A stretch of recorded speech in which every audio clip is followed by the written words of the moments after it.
Faith is the head chemist of the mind. When faith is blended with the vibration of thought, the subconscious mind instantly picks up the vibration, translates it into its spiritual equivalent, and transmits it to infinite intelligence, as in the case of prayer. The emotions of faith, love, and sex are the most powerful of all the major positive emotions. When the three are blended, they have the effect of coloring the vibration of thought in such a way that it instantly reaches the subconscious mind, where it is changed into its spiritual equivalent, the only form that induces a response from infinite intelligence. Love and faith are psychic, related to the spiritual side of man. Sex is purely biological and related only to the physical. The mixing or blending of these three emotions has the effect of opening a direct line of communication between the finite, thinking mind of man and infinite intelligence. How to develop faith? There comes now a statement which will give a better understanding of the importance the principle of autosuggestion has in the transmutation of desire into its physical or monetary equivalent. Namely, faith is a state of mind which may be induced or created by affirmation or repeated instructions to the subconscious mind through the principle of autosuggestion. As an illustration, consider the purpose for which you are presumably listening to this recording. The object is to acquire the ability to transmute the intangible thought impulse of desire into its physical counterpart, money. By following the instructions laid down in the chapter on autosuggestion and the subconscious mind, you may convince the subconscious mind that you believe you will receive that for which you ask, and it will act upon that belief which your subconscious mind passes back to you in the form of faith, followed by definite plans for procuring that which you desire. The method by which one develops faith where it does not already exist is extremely difficult to describe. Almost as difficult, in fact, as it would be to describe the color of red to a blind man who has never seen color and has nothing with which to compare what you describe to him. Faith is a state of mind which you may develop at will after you have mastered the 13 principles, because it is a state of mind which develops voluntarily through application and use of these principles. Repetition of affirmation of orders to your subconscious mind is the only known method of voluntary development of the emotion of faith. Perhaps the meaning may be made clearer through the following explanation as to the way men sometimes become criminals. Stated in the words of a famous criminologist, when men first come into contact with crime, they abhor it. If they remain in contact with crime for a time, they become accustomed to it and endure it. If they remain in contact with it long enough, they finally embrace it and become influenced by it. This is the equivalent of saying that any impulse of thought which is repeatedly passed on to the subconscious mind is finally accepted and acted upon by the subconscious mind, which proceeds to translate that impulse into its physical equivalent by the most practical procedure available. In connection with this, consider again the statement: all thoughts which have been emotionalized, given feeling, and mixed with faith begin immediately to translate themselves into their physical equivalent or counterpart. The emotions, or the feeling portion of thoughts, are the factors which give thoughts vitality, life, and action. The emotions of faith, love, and sex, when mixed with any thought impulse, give it greater action than any of these emotions can do singly. Not only thought impulses which have been mixed with faith, but those which have been mixed with any of the positive emotions or any of the negative emotions may reach and influence the subconscious mind. From this statement, you will understand that the subconscious mind will translate into its physical equivalent a thought impulse of a negative or destructive nature, just as readily as it will act upon thought impulses of a positive or constructive nature.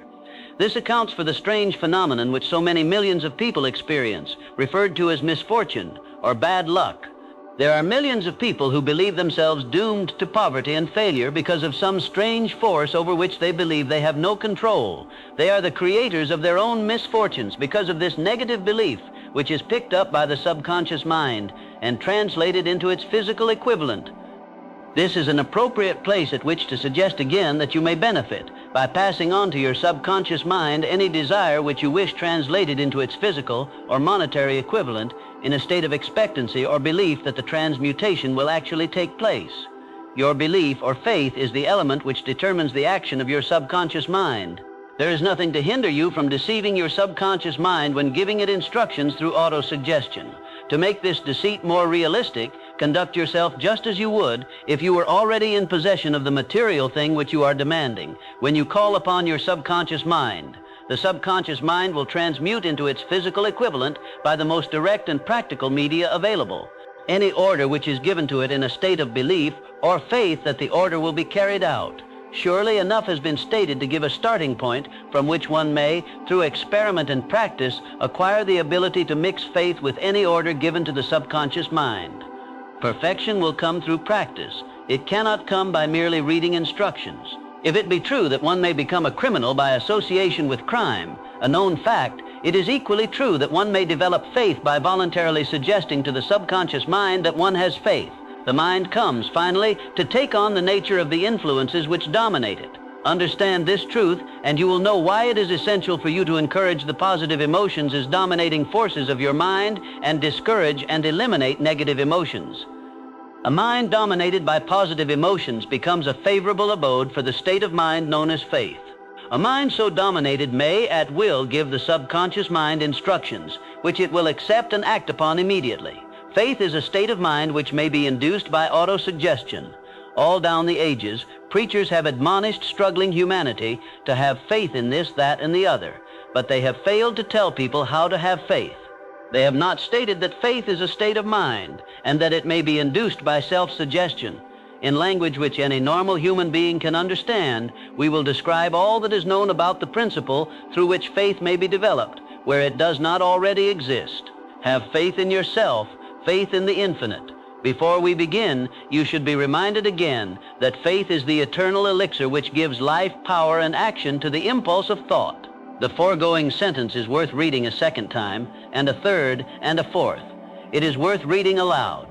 Faith is the starting point of all accumulation of riches. Faith is the basis of all miracles and all mysteries which cannot be analyzed by the rules of science. Faith is the only known antidote for failure. Faith is the element, the chemical, which, when mixed with prayer, gives one direct communication with infinite intelligence. It is a well-known fact that one comes, finally, to believe whatever one repeats to oneself, whether the statement be true or false.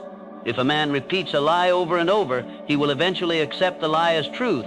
Moreover, he will believe it to be the truth. Every man is what he is because of the dominating thoughts which he permits to occupy his mind. Thoughts which a man deliberately places in his own mind and encourages with sympathy, and with which he mixes any one or more of the emotions, constitute the motivating forces which direct and control his every movement, act, and deed. There comes now a significant statement of truth. Thoughts which are mixed with emotions constitute a magnetic force which attracts, from the vibrations of the ether, other similar or related thoughts. A thought thus magnetized with emotion may be compared to a seed which, when planted in fertile soil, germinates, grows, and multiplies itself over and over again until that which was originally one small seed becomes countless millions of seeds of the same brand. The ether is a great cosmic mass of eternal forces of vibration. It is made up of both destructive vibrations and constructive vibrations. It carries, at all times, vibrations of fear, poverty, disease, failure, misery, and vibrations of prosperity, health, success, and happiness, just as surely as it carries the sound of hundreds of orchestrations of music and hundreds of human voices, all of which maintain their own individuality and means of identification. From the great storehouse of the ether, the human mind is constantly attracting vibrations which harmonize with that which dominates the human mind. Any thought, idea, plan, or purpose which one holds in one's mind attracts. From the vibrations of the ether, a host of its relatives adds these relatives to its own force and grows until it becomes the dominating, motivating master of the individual in whose mind it has been housed. Now let us go back to the starting point and become informed as to how the original seed of an idea, plan, or purpose may be planted in the mind. The information is easily conveyed. Any idea, plan, or purpose may be placed in the mind through repetition of thought. This is why you are asked to write out a statement of your major purpose or definite chief aim. Commit it to memory and repeat it aloud, day after day, until these vibrations of sound have reached your subconscious mind. We are what we are because of the vibrations of thought which we pick up and register through the stimuli of our daily environment. Resolve to throw off the influences of any unfortunate environment and to build your own life to order. Taking inventory of mental assets and liabilities, you will discover that your greatest weakness is a lack of self-confidence. This handicap can be surmounted and timidity translated into courage through the aid of the principle of autosuggestion. The application of this principle may be made through a simple arrangement of positive thought impulses stated in writing, memorized and repeated until they become a part of the working equipment of the subconscious faculty of your mind. The self-confidence formula. First, I know that I have the ability to achieve the object of my definite purpose in life. Therefore, I demand of myself persistent, continuous action toward its attainment, and I here and now promise to render such action. Second, I realize the dominating thoughts of my mind will eventually reproduce themselves in outward physical action and gradually transform themselves into physical reality. Therefore, I will concentrate my thoughts for 30 minutes daily upon the task of thinking of the person I intend to become, thereby creating in my mind a clear mental picture of that person. Third, I know through the principle of autosuggestion any desire that I persistently hold in